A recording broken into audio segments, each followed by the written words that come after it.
With Nefer's return in 6.5, a lot of players are wondering, is she still worth pulling? She has some of the highest damage potential for a Dendro carry, but she's also one of the most restrictive characters around. So the real question is her damage worth building an entire team around, or are there better, more flexible options? But before getting into builds and teams, let's quickly go over how she actually plays. Nefer is an on-field Dendro hypercarry who scales primarily with Elemental Mastery. The vast majority of her damage comes from her special charged attacks. To access them, you'll first need to use a skill to enter her Shadow Dance state. In this state, her charged attacks no longer consume stamina. Instead, they consume a special resource called Verdant You, which is generated whenever your team triggers Lunar Bloom. On top of this, Nefer has another unique mechanic called Seeds of Deceit. After using her skill, any Dendro cores on the field and any created afterwards are converted into these seeds. Each seed she absorbs increases the damage of her charged attacks, and once she absorbs 3, she also gains an additional 100 Elemental Mastery.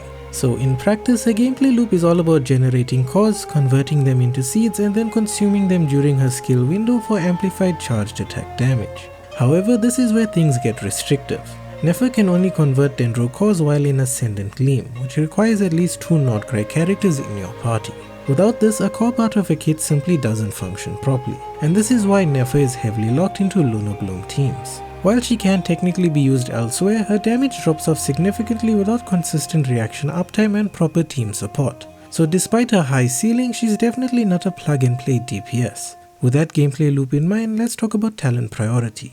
Most of Nefer's damage comes from her skill-enhanced charged attacks, so you'll want to prioritize her elemental skill first, followed by her burst. Her normal attack talent can be level last or ignored entirely.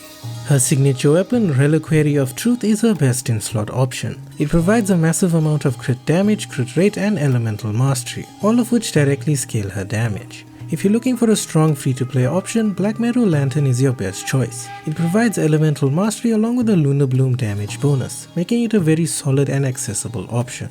Dawning Frost is another strong alternative, offering crit damage and additional buffs tied to her playstyle. The Battle Pass option, Solar Pearl, can also work as a crit option, but depending on your build, it can also lead to overcapping on crit rate, so do be careful. As for the Wood set, it's generally not recommended, since only one of its random buffs actually benefits Nefer.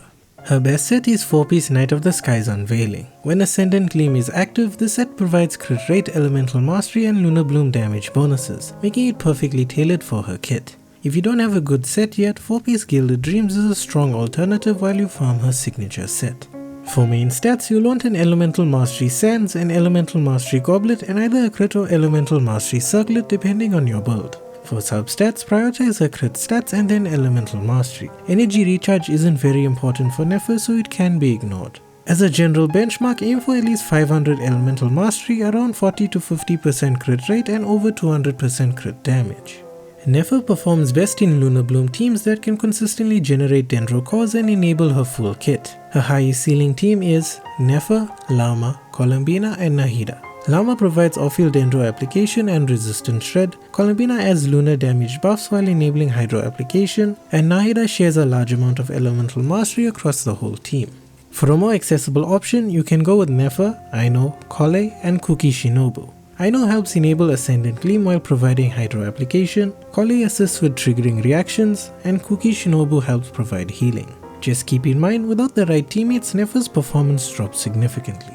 C1 gives Nefer a significant damage increase by scaling her damage with Elemental Mastery, making it a notable increase to her overall DPS. C2 enhances her Veil of Falsehood stacks by extending their duration and granting a large Elemental Mastery boost. C3 is a straight skill talent upgrade.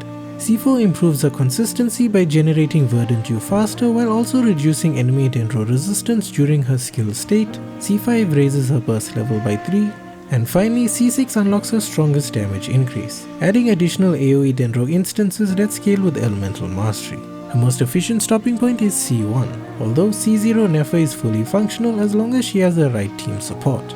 So with all of that covered, is Nefer still worth it? If you're willing to build around Lunar Bloom and can provide the teammate she needs, Nefer has one of the highest damage ceilings among Dendro carries. However, if you prefer flexible teams or low investment options, she's going to feel very limiting. Overall, she's incredibly strong in the right setup, but she's far from plug and play. If this helped you out, consider subscribing to help me out so the channel can reach 1000 subs. But as always, thanks for watching and I'll see you in the next one. Bye bye.